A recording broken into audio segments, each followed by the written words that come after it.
नमस्कार बच्चों, जय श्री कृष्णा। तो बच्चों, हम 6 लेसन पढ़ रहे थे, वयस्कावस्था और वृद्धावस्था। हमने वयस्कावस्था के बारे में पढ़ा, युवावस्था के बारे में पढ़ा इस लेसन में, प्रौढ़ावस्था के बारे में पढ़ा, वृद्धावस्था के बारे में पढ़ा और वृद्धावस्था की समस्याओं के बारे में हम अध्ययन कर रहे थे। बच्चों, हमने वृद्धावस्था की शारीरिक समस्याओं के बारे में अध्ययन किया था। आज हम आगे पढ़ेंगे आर्थिक और सामाजिक समस्याओं के बारे में अध्ययन करेंगे। तो चलते हैं बच्चों टेक्स्ट बुक की ओर। तो देखिए बच्चों, वृद्धावस्था में होने वाले परिवर्तन और समस्याओं के बारे में हम अध्ययन कर रहे हैं।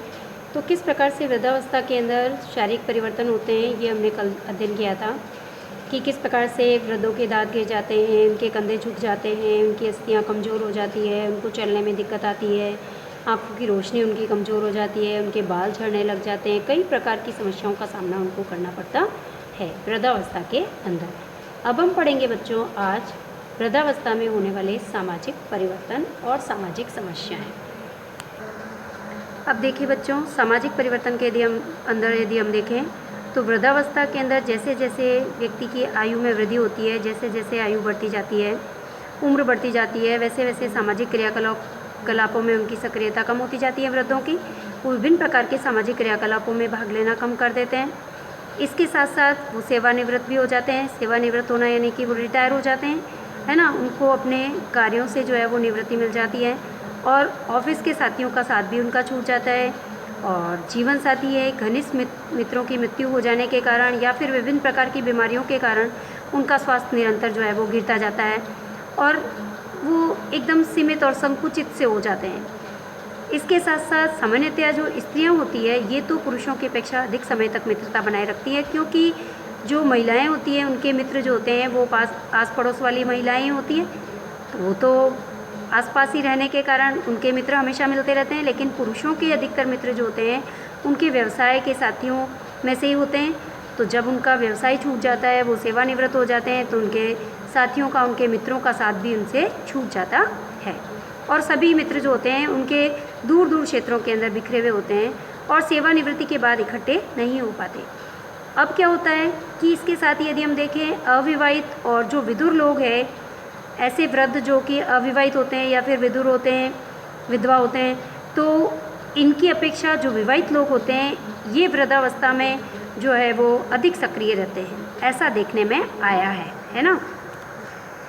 अब देखिए बच्चों, वृद्ध व्यक्ति जो होता है उनके लिए उनका परिवार ही सब कुछ होता है। उनके सामाजिक जीवन का केंद्र उनका परिवार ही होता है। उनकी आयु जितनी अधिक होती जाती है वैसे वैसे जो है उनके सहचर्य के लिए उनका परिवार ही जो है, परिवार के ऊपर ही उनको जो है अधिक मात्रा में निर्भर रहना पड़ता है। और इसके साथ साथ ऐसे में उन्हें अपने परिवार के कम आयु वाले जो सदस्य होते हैं, छोटे बच्चे होते हैं या युवा होते हैं, उनके साथ उनको कदम से कदम मिलाकर चलना भी होता है। उनके विचारों के साथ अपना तालमेल बिठाना भी पड़ता है, उनके साथ अपना सामंजस्य करना भी पड़ता है, इनको वृद्धों को। तथा जो उनके लिए बहुत ही कठिन होता है और बिल्कुल असंभव सा होता है, क्योंकि बहुत सारे अनुभव उनके साथ जुड़े होते हैं। और अब छोटे बच्चों के साथ, युवाओं के साथ, घर के सभी परिवार के सदस्यों के साथ जो है सामंजस्य बिठाना थोड़ा सा मुश्किल रहता है इनके लिए और थोड़ा कठिन भी होता है, क्योंकि पारिवारिक सदस्य भी जो होते हैं वो उनको पूरा समय नहीं दे पाते और वैचारिक मतभेद भी रहते हैं उनके साथ में, है ना। इसके साथ साथ पारिवारिक सदस्य जो होते हैं अपने वृद्ध बुजुर्गों के का खुले दिल से जो है स्वागत नहीं कर पाते हैं, उनको समय नहीं दे पाते हैं, उनके साथ बैठ नहीं पाते हैं, उनके साथ समय व्यतीत नहीं कर पाते हैं। और ऐसे में क्या होता है, आयु बढ़ने के साथ साथ वृद्ध व्यक्ति जो होता है वो अपने आप में रुचि बढ़ने लग जाती है, क्योंकि जब परिवार के सदस्य उसकी तरफ ध्यान नहीं देते, घर के अंदर जो है परिवार से उनको प्यार नहीं मिलता है, वो स्नेह नहीं मिलता है, वो जो है रेस्पेक्ट नहीं मिलती है, तो वृद्ध व्यक्ति जो होते हैं उनकी अपने आप में रुचि बढ़ने लग जाती है।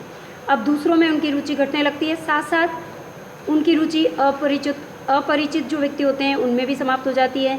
फिर इसके बाद मित्रों से समाप्त हो जाती है, फिर जो घनिष्ठ मित्र होते हैं उनसे भी धीरे धीरे समाप्त हो जाती है और सिर्फ वो जो है अपने अंदर ही उनकी रुचि जो है वो बढ़ने लगती है। उनका पूरा ध्यान जो है अपने ऊपर ही केंद्रित रहता है। अब क्या होता है बच्चों कि अनेक ऐसी संस्थाएं हैं जिन्होंने कि वृद्धों की सामाजिक आवश्यकताओं की पूर्ति के उद्देश्य से कई प्रकार के ऐसे सामाजिक समूह बनाए हैं जिससे कि उनके लिए ऐसे क्रियाकलाप आयोजित किए हैं, उनके लिए ऐसी व्यवस्थाएं की है जिसके कारण वृद्ध जो भी स्त्री और पुरुष हैं उनकी रुचियों और उनकी क्षमताओं के अनुसार इनको आयोजित भी किया है, इन कार्यक्रमों को, जिनके द्वारा इनका प्रमुख उद्देश्य क्या है कि वृद्धों का मनोरंजन करना और इसके साथ साथ उनको वह सभी अवसर उपलब्ध कराना जो कि एक ही आयु वर्ग के स्त्री पुरुष जो है जिसके कारण जो है एक ही वर्ग के स्त्री और पुरुष वृद्ध जो व्यक्ति है वो आपस में मैत्री के साथ जो है वो रह सके, है ना। तो इस प्रकार से बहुत सारी ऐसी संस्थाएं हैं, इन सभी संस्थाओं ने मिलकर के वृद्धों की आवश्यकताओं की पूर्ति के लिए कई प्रकार के जो है इस प्रकार के सामाजिक समूह भी बनाए हैं और इनकी रुचियों और क्षमताओं को ध्यान में रख करके और इन कार्यक्रमों का आयोजन किया जाता है, जिसके कारण सभी वृद्ध स्त्री पुरुष जो होते हैं वो आपस में मैत्री के साथ आपस में मिल सकते हैं, प्यार से आपस में रह सकते हैं, अपनी रुचियों के अनुसार, अपने क्षमताओं के अनुसार अपने कार्यों को कर सकते हैं। अब देखिए बच्चों, अब हम देखते हैं कि वृद्धावस्था के अंदर वृद्धों को कौन कौन सी आर्थिक समस्याओं का सामना करना पड़ता है।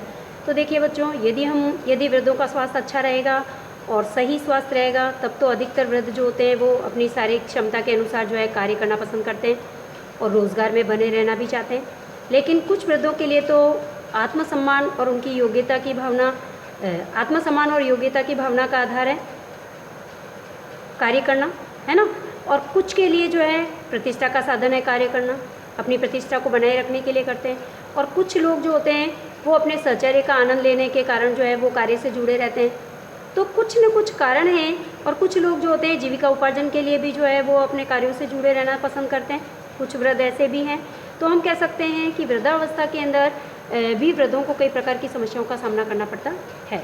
इसके साथ साथ जैसे जैसे उम्र बढ़ती जाती है वैसे वैसे व्यक्ति की उत्पादन शक्ति पहले की अपेक्षा घट जाती है।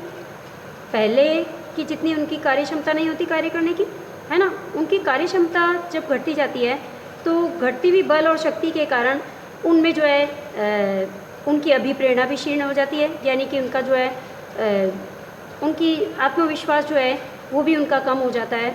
और समाज में अब जो है उसे कार्य करने की अपेक्षा जो है कार्य करने के कम ही जो है मौके दिए जाते हैं, है ना। समाज के लोग भी उनको जो है कार्य करने के कम मौके देते हैं और सेवानिवृत्ति जो है इस व्यवस्था का सबसे बड़ा परिणाम कहलाता है। इस प्रकार हम कह सकते हैं कि लगभग 60 वर्ष की आयु में जो है सेवानिवृत्ति सबको मिल जाती है। अब क्या होता है कि इधर तो सेवानिवृत्ति हो जाती है 60 वर्ष की आयु के बाद, है ना, और सेवानिवृत्ति होने के बाद अब उनको पहले जितनी जो है मासिक आय भी उनकी नहीं रहती, उनको जो है कटौती करके और पेमेंट मिलता है, पेंशन मिलती है ना। अब कई जगह पर तो जो है पेंशन भी नहीं मिलती। तो इस प्रकार सेवानिवृत्ति पर मिला जो संचित धन होता है उनका, वो संचित धन भी जो होता है कई बार वो अपने बच्चों के कल्याण में खर्च कर देते हैं। तो वैसे में क्या होता है कि उनकी मूलभूत आवश्यकताओं जैसे कि भोजन है, वस्त्र है, उनकी दवाइयाँ हैं, उनके लिए जो है उनको पूर्ण रूप से बच्चों पर ही निर्भर रहना पड़ता है। अब इस प्रकार की व्यवस्था में क्या होता है कि जमे हुए वृद्ध पुरुष जो होते हैं उनका कार्यभार जो होता है धीरे धीरे उनके बच्चे संभाल लेते हैं। जब बच्चे संभाल लेते हैं तो सारी पूंजी वगैरह सब कुछ जो है वो बच्चों के पास चले जाते हैं। तो वृद्ध जो होते हैं वो आर्थिक तंगी के शिकार हो जाते हैं, है ना।